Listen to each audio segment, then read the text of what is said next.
A relaxing family vacation takes a shocking turn in this gripping tale. Lauren Mitchell, a hardworking senator and single mother, had taken her kids, Max and Katie, to Miami Beach for a much-needed break. As they enjoyed the hotel pool under the golden sun, two stern-faced police officers approached Lauren, demanding to know if she was a guest. Confused but calm, Lauren explained she had checked in the day before. However, the officers accused her of trespassing, claiming no record of her stay. The situation escalated, drawing a curious crowd as Lauren's children grew visibly uneasy.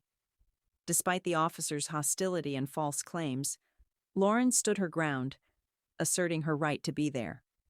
Just as tensions peaked, the hotel manager intervened, confirming Lauren's booking and revealing her identity as a U.S. senator. The officers, pale with embarrassment, retreated as Lauren promised legal action. Her vacation wasn't over, but justice was just beginning. Lauren Mitchell is the embodiment of strength and determination. A respected U.S. senator, she spent years balancing her demanding political career with the challenges of raising two kids on her own after her husband's passing.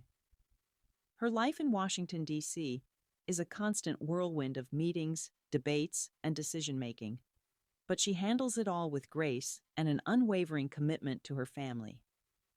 Despite the pressures of her career, Lauren's top priority has always been her children, Max and Katie. This vacation to Miami Beach was her way of hitting pause and reconnecting with them. Under the bright sun and clear skies, the family was finally unwinding by the hotel pool. The golden rays shimmered off the water as Max and Katie splashed around, laughing without a care in the world. For Lauren, it was a rare moment of peace, a chance to sip iced tea and simply enjoy being a mom. The setting was idyllic. Blue skies, palm trees swaying gently in the breeze, and the sound of children playing in the background. For Lauren, this was the perfect escape from the fast-paced world of Capitol Hill. But little did she know, this moment of tranquility was about to be interrupted in the most unexpected and unsettling way. As Lauren relaxed by the pool, a shadow fell across her. Looking up, she saw two police officers, Officer William, stern and imposing, and Officer David, wearing a smug expression. They weren't here for casual conversation. "Ma'am," Officer William said, crossing his arms, "what are you doing here?" Lauren frowned, confused. "Excuse me?" she asked. "Are you staying at this hotel?" he pressed, his tone sharper. "Yes, I am," Lauren replied, sitting up. "Is there a problem?" Officer David glanced at Max and Katie in the pool before scoffing. "This pool is for hotel guests only. We'll need to see some ID." The air grew tense. Lauren was taken aback. She'd checked in just yesterday, yet these officers were treating her like she didn't belong. She pulled her kids closer, sensing their growing unease. "Mom, are we in trouble?" Katie whispered, her small hand gripping Lauren's tightly. "No, sweetie," Lauren said softly. Though inside, her frustration was building. Max, braver than his years, looked up at Officer William and said, "Why are you asking us all these questions? We didn't do anything wrong." William's expression remained cold. "Just following procedure," he replied curtly. Lauren took a deep breath, trying to stay calm. "My name is Lauren Mitchell. I'm staying in room 512. There's no mistake."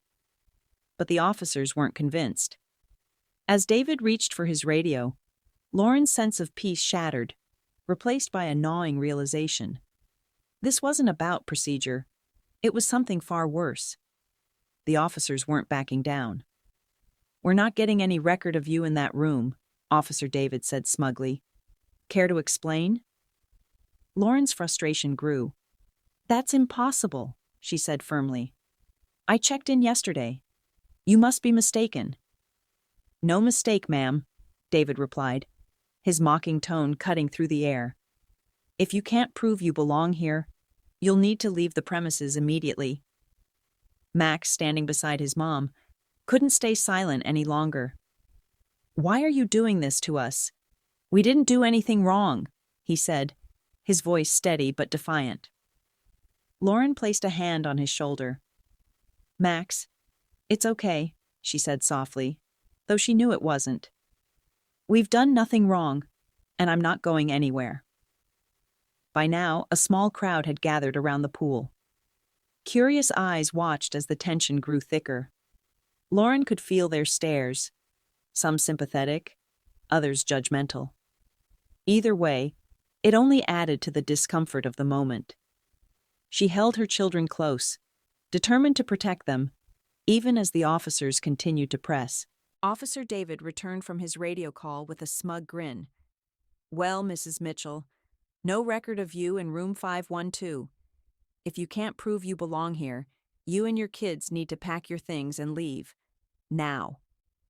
Lauren stood up, her anger bubbling just beneath the surface.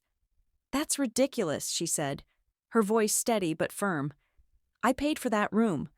I'm not going anywhere just because you don't like the way I look." Her bold words made the crowd murmur. Some people pulled out their phones, recording the escalating confrontation. Officer Williams' face hardened. "Watch your tone, lady. We're the law here."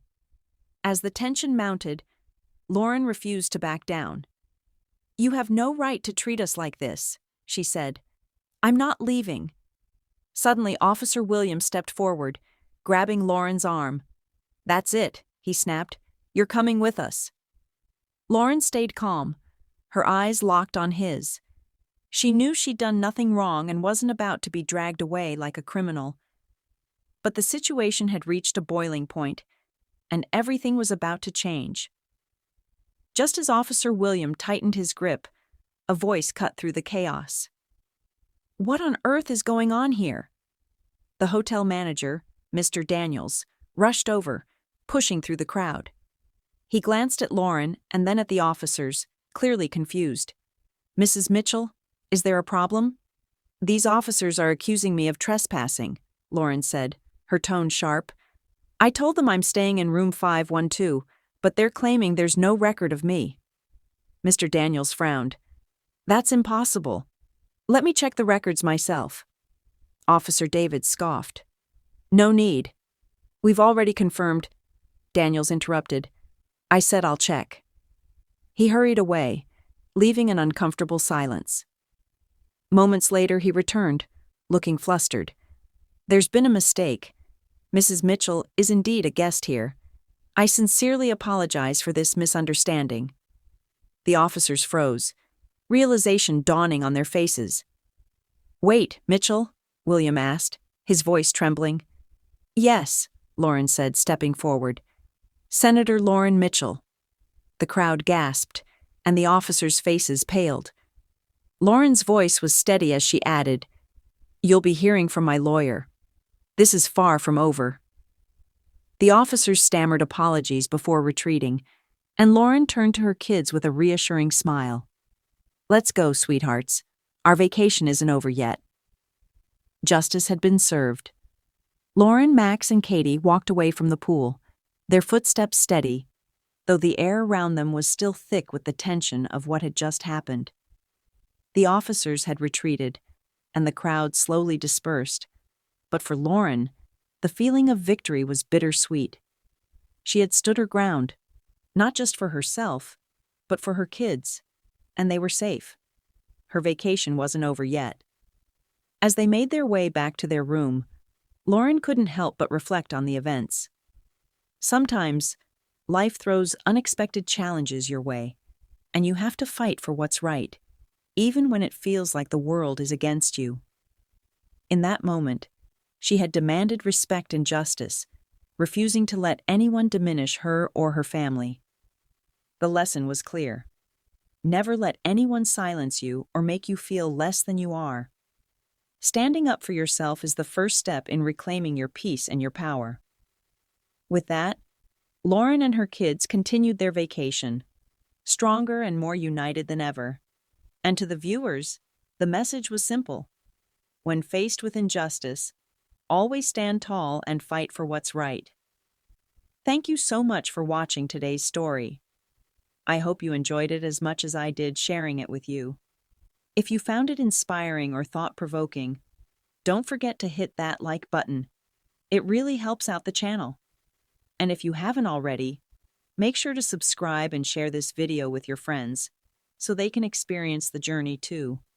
Also, remember to turn on the notification bell so you never miss any of our new stories.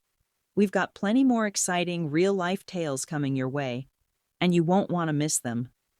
Once again, thank you for being here.